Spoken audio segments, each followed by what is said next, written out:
อยู่กันสองคนก็เปื้อนเฮาก็อยากจะได้แบ่งปันนะความรู้สึกนึกคิดของตัวเก่าได้ปรับทุกข์เพื่อกับคู่ครองของเฮาว่าวันนี้เฮาได้ไปพบไปปะอย่างมาพ้องนะมีความรู้สึกจะได้พ้องมีความรู้สึกตุกอกตุกใจจะได้พ้องบางทีก็อยากจะปรับความรู้สึกนี้ให้คนอื่นฟังแต่เวลาในที่เฮาปรับความรู้สึกนั้นใจมันก็ล่องลอยไป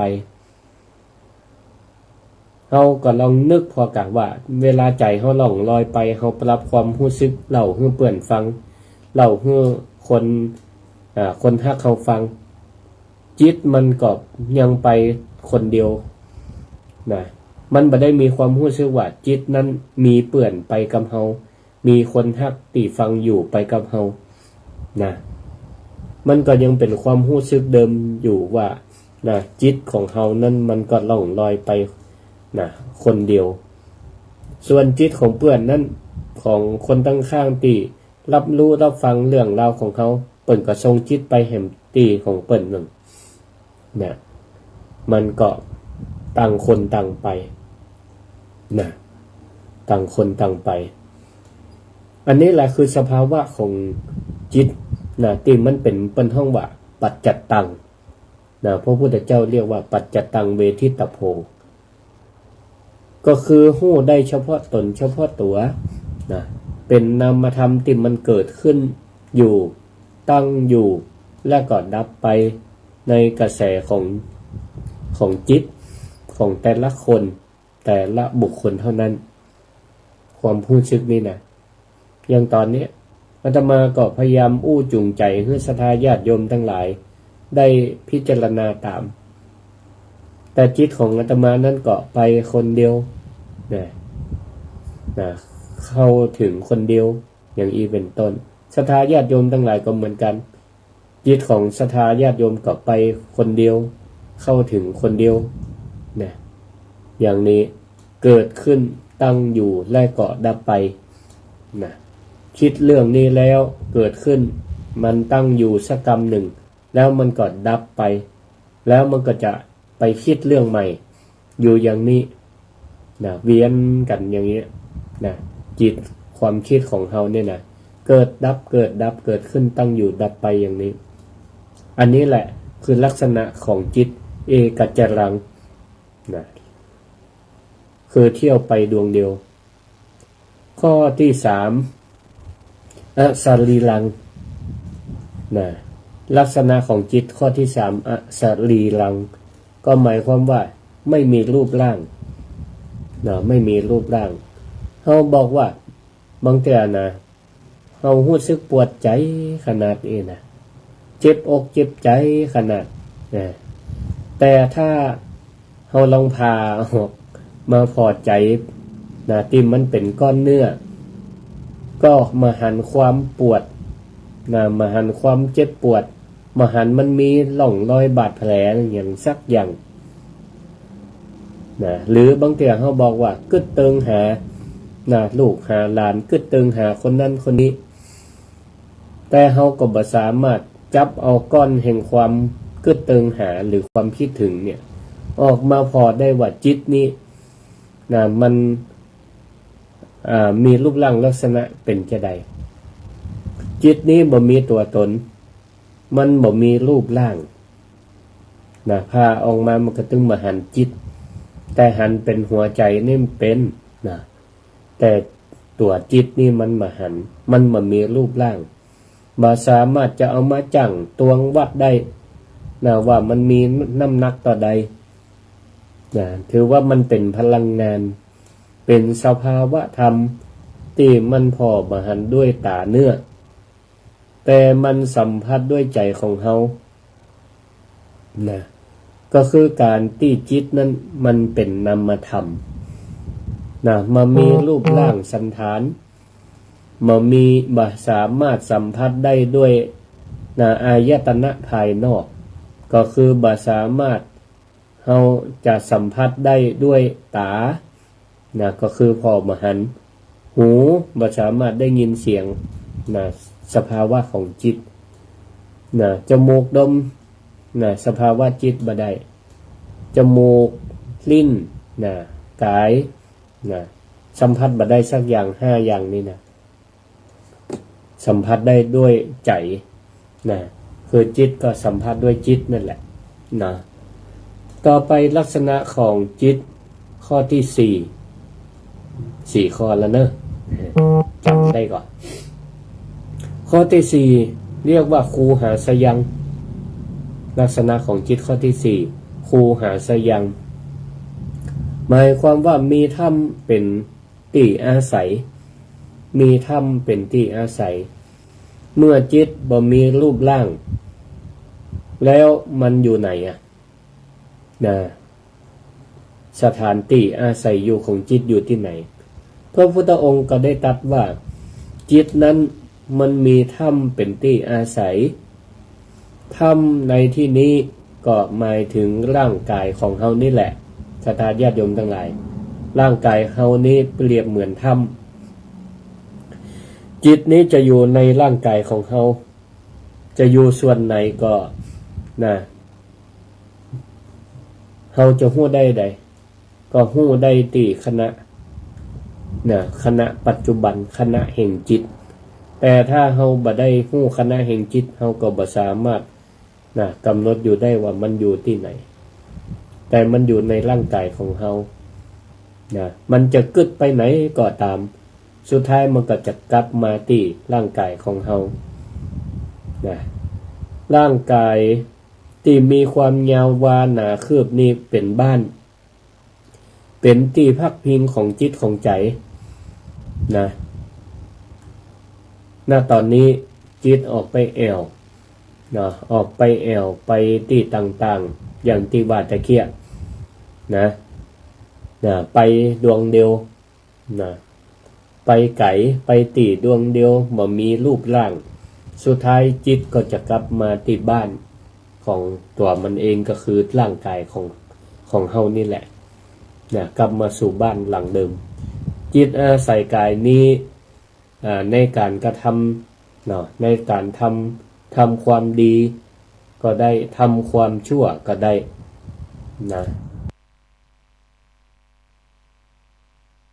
สิ่งที่ทำคำที่พูดใจที่คิดก็ล้วนแต่จิตตัวนั้นจิตเท่านั้นเป็นตัวบงการเป็นตัวกำกับเป็นตัวแสดงเป็นทุกสิ่งทุกอย่างหรือจะเปรียบว่าร่างกายนี่เปรียบเหมือนรถร่างกายนี่เปรียบเหมือนรถยนต์ส่วนจิตนั้นเปรียบเสมือนเป็นคนขับจะขับไปทางซ้ายก็คือเป็นไปทางดีจะขับไปทางขวาก็คือไปทางชั่วก็ตามจิตนั่นจะเป็นคนขับไปเป็นคนบัญชาการเป็นคนบังคับพวงมาลัยบังคับรถก็คือร่างกายนี้ให้มันไปให้มันเดินไปหรือเปรียบเหมือนกับ ฤาษีฤาษีชีไพรฤาษีนี่ที่อยู่ของเปิ้นก็คืออยู่ในป่าในถ้ำอยู่ในป่าในถ้ำเพื่ออะไรอย่างเพื่อที่บำเพ็ญบำเพ็ญเพียรรักษาจิตให้สงบฉันใดจิตของเฮาก็อาศัยอยู่ในร่างกายนี้เพื่อสร้างสมบุญบารมีสร้างสมบุญกุศลให้สร้างเวรสร้างกรรมได้ฉันนั้นนี่จิตเป็นตัวกำหนดยกตัวอย่างเช่นวันนี้หรือวันพรุ่งนี้หรือในช่วงเทศกาลเดือนนี้เป็นเทศกาลหน้ากฐินศรัทธาญาติโยมทั้งหลายเฮาก็มีบ้านหลังนี้ก็คือมีถ้ำแล้วมีจิตเป็นตัวอาศัยอยู่ในนี้แล้วก็จิตนี้มันมักจะออกจากบ้านจากถ้ำไปสู่ตั้งนอกมันก็พยายามที่จะไปทางซ้ายไปทางขวาตัวจิตก็จะเป็นตัวสั่งการมันจะสั่งไปซ้ายก็คือไปทางดี เช่นวันนี้บัดหมิ่งเมืองมูลเปิ้นจะมีงานสมโพธิกฐินตอนแรงจิตเคยอยู่บ้านบ้านที่มีความสะอาดสะอ้านบ้านที่บ่มเพาะรักษาจิตคือคิดดีมันก็จะพาไปสู่ตังวัดตังวาไปสู่สถานที่สงบสถานที่สั่งสมบุญบารมีอย่างนี้เป็นต้นแต่ถ้าจิตมีบ้านที่สกปรกที่บ่ค่อยสะอาดจิตมันก็จะพาไปสู่ตังที่ต่ำไปที่มันบ่สะอาดเหมือนกันหรือว่าที่มันสกปรกอย่างนี้เป็นต้นอันนี้แหละคือจิตเนี่ยมันได้อาศัยอยู่ในบ้านหลังใดบ้านนั้นเป็นสถานที่บ่มเพาะให้จิตมีความสะอาดมันก็จะปาให้เจ้าของนั้นไปสู่ในที่ดีในสู่ดีอันนี้แหละศรัทธาญาติโยมทั้งหลายเมื่อเฮาได้ฮู้จักหน้าตาฮู้จักลักษณะของจิต4ประการที่ว่ามาตะกี้ก็คือ1จิตมันไปได้ไกล2ลักษณะจิตก็คือมันเที่ยวไปดวงเดียว3ลักษณะของจิตมันบ่มีรูปร่าง4จิตมีธรรมเป็นที่อยู่อาศัยก็คือร่างกายนี้เป็นที่อยู่อาศัยเมื่อเฮาได้ฮู้จักอย่างนี้แล้วพระพุทธองค์ก็ได้ตัดทางสว่างไปในท่อนสุดท้ายต่อไปว่าเยจิตตังสัญญเมตสันติโมขันติมาละพันธนาแปลว่าผู้ใดสำรวมผู้ใดจักสำรวมจิตผู้นั้นจักพ้นบ่วงแห่งมารผู้ใดจักสำรวมจิตผู้นั้นจักพ้นบ่วงแห่งมารการสำรวมในที่นี้ก็คือการมีสติก็คือการมีสติคอยเข้ามากำกับดูแลจิตใจบ่ปล่อยให้มันเตลิดเปิดเปิงไปตามอำเภอใจเหมือนกับนายโคบาลนายโคบาลก็คือคนเลี้ยงงัวที่คอยมีหน้าที่ดูแลงัวมาเฮือมันไปเหยียบย่ำมาเฮือไปเตียวลัดย่ำก็เข้าก้าของคนอื่นฉันใดจิตก็ต้องมีสติคอยเข้าไปกำกับเหมือนกันหรือเหมือนกับนายผู้รักษาประตูยามผู้รักษาประตูคอยเข้าเฝ้าระวังประตูเมื่อฮื้อข้าซึกเข้ามาในเมืองฉันใดจิตก็ต้องอาศัยมีตัวสตินายสติเป็นนายทวารคอยรักษาเมื่อฮื้อสิ่งที่มันเป็นอุปกิเลสเข้ามาสู่จิตใจของเฮาป้องกันเมื่อฮื้อศัตรูก็คือความโลภความโกรธความหลงเข้ามาภายในร่างกายและจิตใจของเฮาส่วนคำว่ามารศรัทธาญาติโยมทั้งหลายอย่าเพิ่งนึกถึงยักษ์ถึงมารที่มันหน้าตาน่ากลัวอย่างเดียวมารในรูปแบบนั้นก็อาจจะมีอยู่จริงเป็นพญามารที่มาผจญที่เปิ่นแสดงเป็นบุคลาธิฐานว่าในวันที่พระพุทธเจ้าทรงตรัสรู้พระสัมมาสัมโพธิญาณพญามารนั่นก็เข้ามาขัดขวางอันนั้นเป็นเชิงบุคลาธิฐาน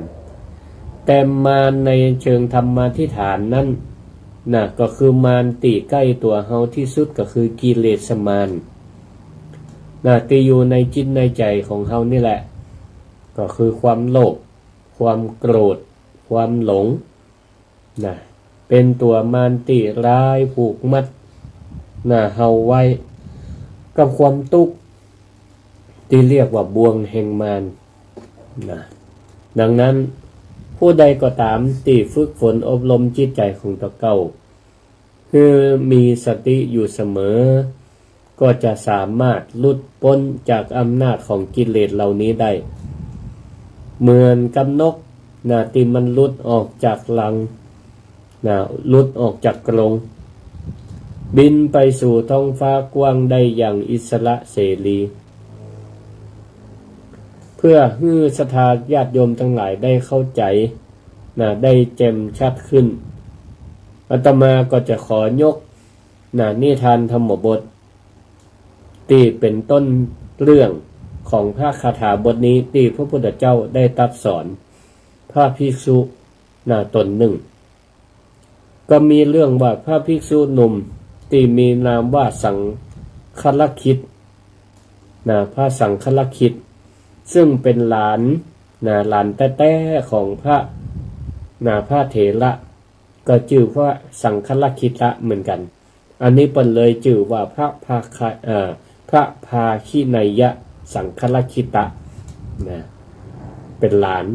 ของพระสังฆลักขิตเทมกรรมหนึ่งซึ่งลุงของเปิ้นนั่นพระเถระนี่เปิ้นเป็นพระอรหันต์ละท่านซึ่งก็หลานของเปิ้นคนนี้ได้ผ้าจำพรรษามา2 ผืนเนี่ยออกพรรษาแล้วได้ผ้าจำพรรษามา2 ผืนก็ตั้งใจจะเอาผืนหนึ่งซึ่งเป็นผ้าที่มีเนื้อดีเป็นผ้าเนื้อดีกว่าเห็มผืนตั้งใจจะเอามาถวายตุลุงของเปิ้นถือว่าเป็นอุปชาอาจารย์ตัวเป็นตุลุงตัวทีนี้ก็ได้นำผ้าผืนนั้นมาเมื่อนำมาถวายปรากฏว่าตุลุงของเปิ้นนั้นก็กลับปฏิเสธเปิ้นเป็นคนมักน้อยสันโดษบัดรับผ้าที่หลานเอามาถวายโดยกล่าวว่าจีวรของเปิ้นนั้นมีเพียงพอละขอให้หลานเก็บไว้ใจคนเดียวเถอะแม่หลานพระภิกษุหลานของเปิ้นจะวิงวอนถวายอย่างใดพระเถระก็คงยังปฏิเสธอยู่ก็คงยังปฏิเสธอยู่ความน้อยอกหมองใจก็เลยเกิดขึ้นกับพระหลานของเปิ้นความน้อยอกหมองใจเกิดขึ้นในจิตในใจก็เลยกึดตัวก็ยังนั่งปัดวีกำลังวีพัดเมื่อกับพระเถระผู้เป็นตุลุงของเปิ้นอยู่คณะนั่งวีพัดอยู่ใจก็กึดตะเลิดเปิดเปิงไปละเพราะบ่ได้บัดสมดังใจเอาผ้าถวายตุลุงเปิ้นมาฮับก็เลยกึดไปละในเมื่อพระอุปชฌาย์บ่ปรารถนาจะใจสอยผ้าของเฮาเฮาก็จะบวชนี่หยังนี่เปิ้นบ่ใครใจผ้าผืนเดียวอันผ้าลักษณะเดียวกับเฮาอันเฮาจะบวชไปนี่หยังนี่ทันใดนั้นจิตของพระหนุ่มนั้นเปิ้นก็เลยท่องเที่ยวไปทูลังขมังยังตีเป็นลักษณะจิตข้อที่1ตะกี้เที่ยวไปละเที่ยวไปไกลคิดวางแผนชีวิตในอนาคตเป็นฉากๆศรัทธาญาติโยมทั้งหลายเกยก่อนคิดเป็นฉากๆไปแล้วว่าถ้าเฮาซิกออกไปเฮาก็จะเอาผ้าผืนนี้ไปขายเพราะมันก็มีราคาอยู่สมัยนั้นมันจะหาได้ง่ายผ้าในสมัยก่อนนี่พระสงฆ์องค์เจ้าจะได้มาแต่ละผืนแต่ละตอนต้องไปเสาะตามป่าตกตามป่าป่าจ้าก็ดีอย่างก็ตามก็ไปเอามาทำเป็นผ้าบางสกุลทีนี้ก็เปิ้นก็ว่าอันเฮาเอาผ้านี้ไปขายนำสตังค์ไปซื้อไปซื้อแปะไปซื้อแม่แปะมาเลี้ยง จากนั้นก็ขายลูกแปะกะเนี่ยแม่แปะมันเลี้ยงมาใหญ่แล้วมีลูกมีหลานออกมาเขาก็เอาลูกแปะไปขายเอานมแปะไปขายพ่องก็เก็บสตางค์สร้างเนื้อสร้างตัวเก็บหอมรอมริบนะแล้วก็แต่งงานไงหาเมียสักคนพอแต่งงานแล้วอยู่กันเมินปะนะบ่เมินแต่ได้เขาก็จะมีลูกเนี่ยอันนี้คิดนะคิดนะสถาญาติโยมทั้งหลายตัวก็ยังวีพัดเฮือกระพัดไตละอยู่แล้วก็ถ้ามีลูกตั้งชื่อลูกว่าอย่างดีฮะก็นึกถึงแกครูบาอาจารย์เนาะตุลุงของเขาในข้อดีปกมีอยู่เป็นครูบาอาจารย์เขาก็ตั้งชื่อลูกเขาตามตุลุงของเขาเนี่ยละพระตั้งชื่อลูกว่าสังฆลกิจเหมือนกันจากนั้นก็ลูกใหญ่มาสักน้อยเขาก็ปาลูกปาเมียมาแอวหาตุลุงอ่ะในสมัยนั้นบ่มีรถบ่มีลาดีที่สุดก็คือขี่ล้องัวเขาก็จะปาลูกปาเมียขี่ล้องัวแล้วก็ลูกมีลูกคนหนึ่งมีลูก2 คนปาลูกมามีลูกกี่คนก็จะปาไม่แอวหาตุลุงจิตของตู้หนุ่มนี่ก็ยังฟุ้งต่อไปแหมคิดต่อไปแหมนะว่าระหว่างเดินทางนั่นก็ธรรมดาผัวเมียทะเลาะเบาะแวงกันพ่องลูกให้เฮือเมียอุ้มพ่องเมียอุ้มกับลำคาญพ่องจมกันไปกันมาลูกก็ให้เนี่ยเผลอเนี่ยลูกตกลงจากล่องงัวโดนล่องงัวทับลูกก็ตายอันนี้คิดสทายาติโยมทั้งหลายใจกึดไปด้วยความโกรธด้วยใจด้วยความโกรธเมียเนี่ยลูกตายก็โคตรกะใจมันก็บึดลูกคนเดียว3ได้ก็เลยเอาไม้เนี่ยไม่แซ่ตีเคียนงัวกำกับล่องัวอยู่เอาฟาดเมียดูถ้ามันเนี่ยจะอันแต่นะพอจะฟาดมันกำล้อในขณะตีฟาดในตีใจเกิดว่าจะฟาดเมียปรากฏว่าตัวหนุ่มเนี่ยมือกำพับกำบีฮือพระเถระอยู่ก็เอาไป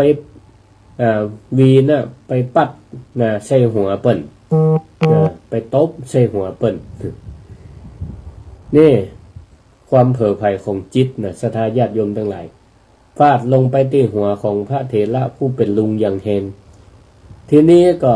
ตู้ลุงของเปิ้นก็บ่โคตรแต่ถ้าเป็นตนอื่นนี่บ่เป็นพระอรหันต์ก็ถ้าจะโคตรอยู่อันนี้ตู้ลุงเปิ้นเป็นพระอรหันต์เนาะก็บ่โคตรทีนี้ก็เปิ้นก็เลยพิจารณาจิตศึกษาจิตใจของตู้หนุ่มผู้เป็นหลานว่ามันเกิดอะไรอย่างอยู่นี่มันถึงเอาบีมาปัดมาตบหัวเฮาก็เลยฮู้เรื่องราวว่าหลานเบาคนนี้จิตมันคิดไปไกลเนี่ยต้นเหตุต้นเรื่องก็คือเอาผ้ามาถวายเฮาแล้วก็เฮาบ่รับมันจิตมันก็เลยตะเลิดเปิดเปิงคิดไปไกลไปคนเดียวจิตคิดไปไกลคิดไปคนเดียวเพราะมันจิตบ่มีรูปร่างตุลุงก็เลยขึ้นว่าสังฆลคิดเธอบ่สามารถจะตีเมียได้เหตุใดจึงมาตีพระแก่ๆเราสังฆลคิดอันนี้เธอบ่ใช่ตีเมียอันนี้มาตีตุลุงตู้หนุ่มตกอกตกใจได้กลับได้สติยามดึงกลับมาละดึงสติตู้หนุ่มปีกมาตกอกตกใจก็เกิดความละอายใจเกิดหิริธรรมความละอายต่อใจ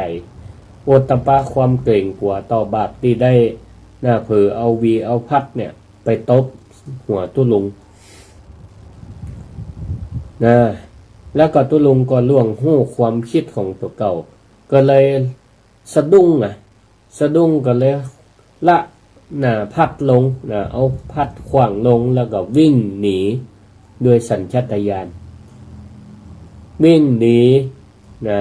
จะไปซึกทันทีอยู่บ่ได้ละ แต่กี้เนี่ย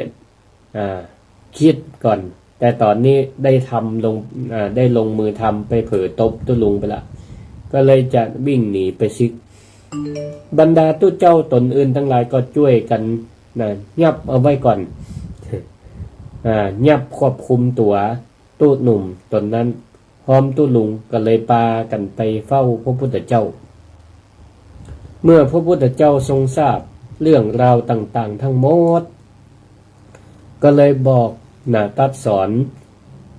ตู้หนุ่มตนนั้นว่าดูก่อนภิกษุธรรมดาจิตย่อมเที่ยวไปในอารมณ์ที่อยู่ไกลมีปัญญาย่อมต้องพยายามมีปัญญาต้องพยายามฝึกฝนสำรวมจิตของตัวเก่าเพื่อให้มันพ้นจากบ่วงมารก็คือความโลภความโกรธความหลงราคะโทสะโมหะสามารถควบคุมจิตนั้นได้จิตก็บ่สามารถจะไปได้ไกลบ่ไปคนเดียวและก็จิตนั้นก็จะกลับมาอยู่กับตัวมาอยู่ถ้ำเหมือนเดิมจากนั้นพระพุทธองค์ก็เลยตัดพระคาถาบทนี้แหละที่ได้นำเสนอเป็นเบื้องต้นที่ว่าทูลังขมังจิตไปได้ไกลเอกจลังจิตไปดวงเดียวคนเดียวและก็สรีลังจิตนั้นบ่มีรูปร่างแล้วก็คูหาสยังจิตนี้มีถ้ำเป็นที่อยู่เป็นที่อาศัยนี่ก็ มีนิทานเซนแห่งเรื่องหนึ่งนำเสนอให้ฟังมีศิษย์หนุ่มอยู่คนหนึ่งจิตใจของเขานั่นก็เป็นคนบ้าวุ่นมีความกังวลบางแต่ก็กังวลในอดีตคิดเรื่องราวในอดีตกังวลในอนาคตที่ยังมาบ่ถึงกลัวว่าพรุ่งนี้จะบ่มีอันหยังฉันพ่องจะไปบิณฑบาตบ่ได้ครัวพ่องกลัวว่าวันนี้ฝนจะตกพ่องอันนี้ก็ลุ้นอยู่เหมือนกันนะอันธรรมภาพก็ยังลุ้นอยู่เหมือนกันเนี่ยจิตของเฮานี่นะลุ้นว่าจะได้จะมีการมีงานจะมีงานสมโพธิกฐินจัดกลางแจ้งฝนจะกวนจะคุยจะตกปัจจะวันผูกศรัทธาจะมากันเต็มวัดเต็มวาตั้งแต่วันนี้แรงเนี่ยวันผูกตัวฝนจะตกปัจจะนี่กังวลเหมือนกับตัวเจ้าตอนนี้เหมือนกันกังวลไปต่างๆนานากังวลว่าตัวเขาจะปฏิบัติธรรมบ่ก้าวหน้าจิตก็เลยบ่สงบทีนี้ก็เลยเข้าไปกราบวันหนึ่งก็เลยเข้าไปกราบครูบาอาจารย์ของเปิ้นก็เลยไปอู้ว่าท่านอาจารย์ครับจิตของผมเต็มเปี่ยมไปด้วยความกังวลกึดไปไกลสารพัดเรื่องเนี่ยจะได้ข้าพระเจ้าก็ผมจะสามารถหยุดความคิดของตะเกาได้อาจารย์เซ็นเปิ้นก็บ่ตอบอะไรหยังแต่เปิ้นก็ได้ตักน้ำใส่ขันมา1ขันก็เกือบเต็มมาแล้วก็ยื่นให้ศิษย์หนุ่มคนนี้พร้อมกับกล่าวว่าเธอตื้อขันกำขันนี้ไว้แล้วก็เดินไปรอบวัด1รอบแล้วก็กลับมาหาอาจารย์มีเงื่อนไขในคณะกำขันไปนั้นมีเงื่อนไขว่าห้ามทำน้ำคือมันตกคือมันเพิ่มแม้แต่ยศเดียวและในระหว่างที่เธอเดินนั่นจะมีศิษย์ปีของเธอกำดาบเล่ม1 กำดาบคมเล่มหนึ่งเดินตัวหลังถ้าเธอทำน้ำเพิ่มมาใดเนี่ยนะดาบนั่นก็จะฟาดลงบนคอบนหลังของเธอทันทีศิษย์หนุ่มคนนี้ก็โอ้หน้าซีดหน้าเสียวหมดนะหน้าเปิดก็แต่ก็ห้าบกรรมห้าบกรรมเขาก็ก้อยกำขันประคองขันน้ำนั้นไว้อย่างดีก้อยเดินไปทีละก้าวทีละก้าวอย่างระมัดระวังสติทั้งหมดของเขาก็จดจ่ออยู่กับน้ำในขันนั้นเพื่อบ่ให้มันมันหกลงมาในที่สุดเขาก็สามารถเดินได้ครบ1 รอบแล้วก็กลับมาหาอาจารย์โดยติดน้ำนั้นบ่ตกลงปื้นสักหยดเลยอาจารย์ยิ้มแล้วก็ถามว่าดีมากแล้วตอนที่เธอเดินอยู่นั้นเธอได้หั่นดอกไม้งามๆในสวนหรือไม่เธอได้ยินเสียงนกเสียงกาเสียงไก่เสียงคนคุยกันหรือไม่แล้วเธอได้คิดถึงความกังวลที่เธอเคยเกิดเป็นประจำหรือไม่ศิษย์นั้นก็ตอบทันทีว่าโอ้ท่านอาจารย์ผมเนี่ยบัดได้ยินเสียงอะไรอย่างเลยจิตของผมนั่นทั้งหมดจดจ่ออยู่ที่ขันน้ำใบเดียวเพราะว่ากลัวอย่างกลัวดาบที่เปิ้นกำลังจะจ้องอยู่ถ้าเฮานั้นยะน้ำมันเพิ่มมาได้ก็ดาบจะลงอาจารย์จึงบอกว่านั่นแหละคือคำตอบเมื่อใดที่เธอมีสติสำรวมจิตเพื่ออยู่กับปัจจุบันในขณะจิตมีสติอยู่กับปัจจุบันอย่างเต็มที่เมื่อนั้นก็จะมามีช่องว่างคือความกังวลในอดีตหรืออนาคตเข้ามาได้ความทุกข์ของเธอก็จะบ่เกิดก็บ่เกิดปัญหาอย่างสักอย่างแต่ถ้าเกิดจากจิตของเธอนั้นมันเกิดขึ้นมาใดจิตของเธอมันก็จะไปไกลบ่อยู่ถ้ำบ่อยู่กับเนื้อกับตัวนี่ศรัทธาญาติโยมตั้งสาธุชนทั้งหลายเฮาก็ลองเกิดเพราะว่าบางทีเนี่ยคน2 คนทำงานในที่เดียวกันบริษัทเดียวกันเป็นพนักงานเหมือนกันแต่ทั้ง2 คนนั้นคือถูกออกพร้อมกันเปิ่นประกาศให้ออกงานพร้อมกันคนแรกก็อาจจะมีจิตฟุ้งซ่านวันวิตกกลัวว่าโอ้ต่อไปเฮาได้ถูกออกจากงานแล้วเฮาจะเอาเงินที่ไหนใช้เอาเงินที่ไหนใช้จ่ายลูกจะเป็นจะได้คนที่บ้านจะเป็นจะได้จะอยู่ยังไดเนี่ยจะได้ดีจิตก็เที่ยวไปดวงเดียวในความมืดมิดแห่งความทุกข์เขาก็จะจมอยู่กับความโลภความโกรธความหลงความกลัวและก็บ่สามารถจะพ้นจากบ่วงแห่งมารนี้ได้ส่วนคนที่2เมื่อฮู้ข่าวเขาก็เสียใจแต่ก็รีบดึงสติกลับมาได้สำรวมจิตของตัวเก่าเอาไว้ก็เกิดต่อไปว่าเอาละในเมื่อวิกฤตมันเกิดขึ้นย่อมมีโอกาสอันนี้ก็อาจจะเป็นโอกาสให้เฮานั้นได้กลับไปอยู่กับครอบครัวอยู่กับบ้านกับจองไป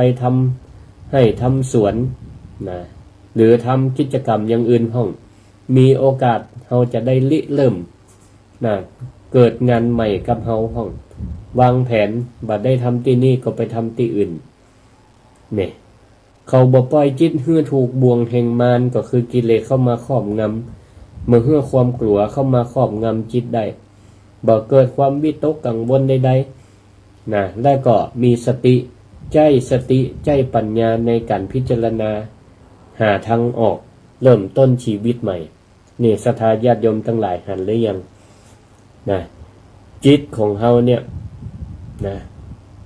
มันจะเป็นจะใดนั่นก็อยู่ที่ตัวเฮาเป็นผู้กำกับอยู่ที่จิตเฮาเป็นผู้กำกับนะเฮาจะให้มันอยู่กับเนื้อกับตัวอยู่ถ้ำเฮาก็ดึงจิตกลับมานะจะเอาออกมันไปไกลจะใดเฮาก็นะใจจิตเข้าไปกำกับเข้าไปกำกับทีนี้ศรัทธาญาติโยมทั้งหลายวิธีการนำไปประยุกต์ใจ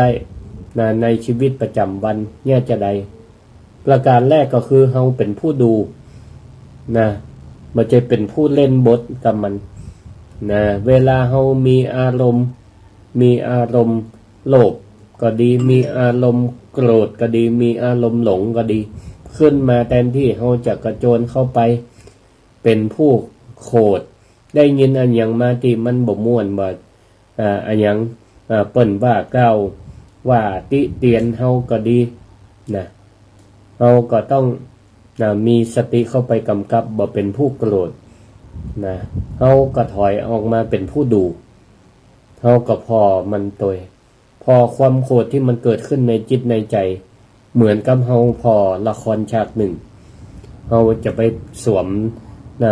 วมเป็นบทผู้เล่นตัวมันนะถ้าเป็นผู้เล่นกับมันนี่บ่มีปาฮื้อเฮาเนี่ยเตลิดเปิดเปิง2ใจอานาปานสติ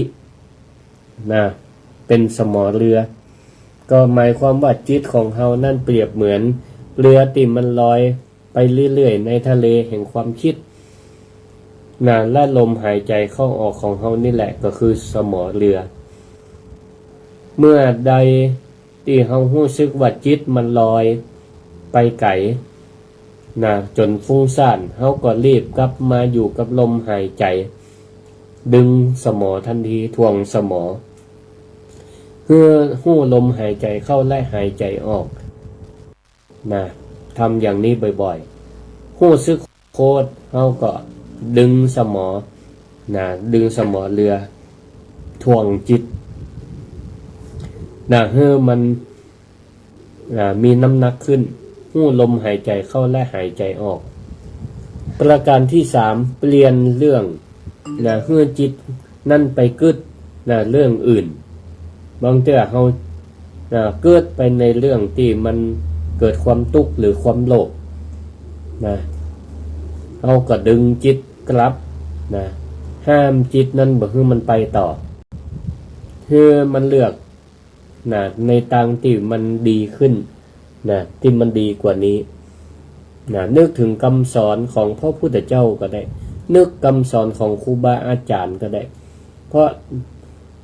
ท่านทั้งหลายเหล่านี้ถือว่าเป็นผู้มีประสบการณ์เปิ้นหัน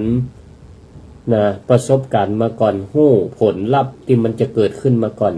เปิ้นถึงเอามาสอนเฮาท่านทั้งหลายเพื่อบ่ให้เดินไปทับรอยเดิมที่เปิ้นเคยผ่านมาอันนี้แหละก็จะช่วยให้เฮานั้นประคับประคองจิตให้คิดแต่เรื่องดีแล้วก็ไปสู่การกระทำที่ดีนำไปสู่การอู้ที่ดีอย่างเช่นวันพระที่วัดใดเปิ้นมีกิจกรรมตอนแรงทำวัดสวดมนต์เจริญภาวนาจิตเนี่ยมันก็ประคับประคองจวนกายวาจาเฮาเนี่ยไปร่วมกิจกรรมมันก็เป็นการสร้างบารมีสร้างคุณงามความดีให้กับตัวเฮาตัวเพราะฉะนั้นศรัทธาญาติโยมทั้งหลายชีวิตของเฮาเนี่ยจะเป็นสุขหรือมันเป็นทุกข์มันบ่ได้เกิดขึ้นอยู่กับสิ่งปัจจัยภายนอกอย่างเดียวแต่มันขึ้นอยู่กับจิตของเฮานี่แหละปัจจัยภายนอกเฮาควบคุมมันบ่ได้แต่เฮาพยายามควบคุมจิตของเฮาเนี่ยเมื่อมันไปเกี่ยวข้องกับปัจจัยภายนอกที่มันไปข้องเกี่ยวแล้วมันจะพาไปสู่ในทางที่ต่ำเฮาก็ดึงจิตกลับมาเมื่อไปเกี่ยวข้องแล้วก็พาจิตของเฮานั้นไปสู่ในทางที่ดีที่ชอบอันนี้แหละเฮาก็จะพ้นจากบ่วงแห่งมารก็คือกิเลสค ความโลภความโกรธความหลงได้นะทำอย่างนี้บ่อยๆนะพระพุทธเจ้าประกาศแนะนำว่าผู้ใดจักสำรวมจิตผู้นั้นชื่อว่าพ้นจากบ่วงแห่งมารละนะก็ได้บรรยายมานะพอสมควรแก่เวลานะพอสมควรแก่เวลาก็คงบ่สามารถที่จะได้เปิดโอกาสให้ศรัทธาญาติโยมทั้งหลายได้โทรเข้ามาแนะนำรายการธรรมะยามเช้าโดยพระครูสิริธรรมบัณฑิตเพราะว่าเวลาจะหมดเวลาจะหมดก็ขอรวดประชาสัมพันธ์แห่งครั้งหนึ่งเชิญชวนศรัทธาญาติโยมทั้งหลายอันนี้เชิญชวนจิตของศรัทธาญาติโยมทั้งหลายมาร่วมกิจกรรมที่สร้างให้เรามีความสุขความเจริญได้เจริญพรเด้อสาธุเจริญพรแม่ทาเนาะสาธุฟังอยู่เนาะขอบคุณมีกติเนาะอย่างจิตใจทั้งนั้นสาธุขอบคุณหลายเด้อวันนี้บ่มีเวลานักต่อใดจะหมดเวลาละสาธุขอเชิญศรัทธาญาติโยมทั้งหลายมาเพียงแต่ที่วัดมิ่งเมืองมูลหลายวัดหลายว่าเปิ้นก็มีกฐินอยู่ใกล้วัดใดก็จวนจิตของตัวเก่าเชิญจวนจิตของตัวเก่าไปสู่ในสถานที่มันสร้างสมบุญบารมีก็คือไปร่วมกิจกรรมเปิ้นมีงานบุญทอดกฐินในช่วงเทศกาลหรืองานยี่เป็งในเทศกาลเดือนนี้ก็เชิญกันได้วัดมิ่งเมืองมูลวันนี้ตอนแรงพิธีสมโภชกฐินเริ่มตั้งแต่6 โมงแรงเป็นต้นไปส่วนวันพุธมีการทอดกฐินเริ่มตั้งแต่เวลา9 โมงครึ่งที่วัดมิ่งเมืองมูลตำบลพิชัยอำเภอเมืองจังหวัดลำปางก็ขอเชิญได้เอาละท้ายที่สุดนี้หมดเวลาหมดอาตมาก็ขอลวดลาศรัทธาขออำนวยอวยพรให้ทุกท่านมีความสุขความเจริญเหมือนกันทุกท่านทุกคนเทอญ